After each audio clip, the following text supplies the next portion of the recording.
Most investors who have been fortunate enough to build substantial portfolios have the same basic concerns and objectives. They want to continue to grow their assets, but they're also concerned about big losses. They're concerned about future bear markets.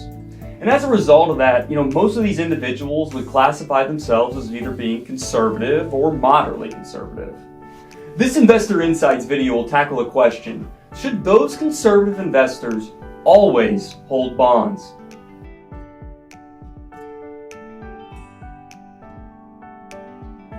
So generally speaking, if you're a conservative or moderately conservative investor, you probably own bonds. In fact, according to Investopedia, conservative investors hold a relatively high weighting to low-risk securities such as treasuries.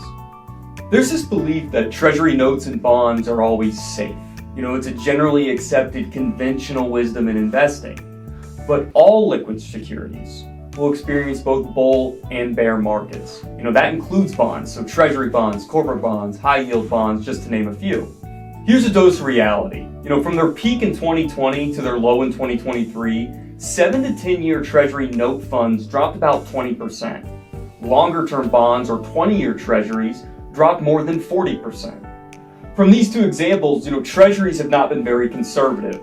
In fact, in 2022, both treasury bonds and stocks declined substantially. So investors paid a heavy price for a belief that treasuries were conservative when that's simply just not true. So here are today's learning points. Learning point number 1, why do bonds decline in value? Well, bonds have an inverse relationship with interest rates. If interest rates go down, bond prices go up, and if interest rates go up, bond prices go down.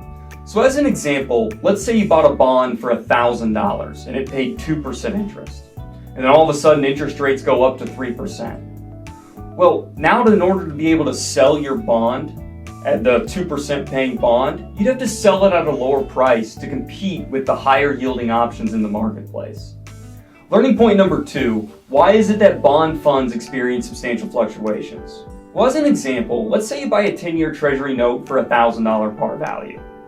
Over the next 10 years, you continue to receive your semi-annual interest rate payments, and then at the end of the 10 years, when the bond comes to maturity, you get your initial $1,000 investment back.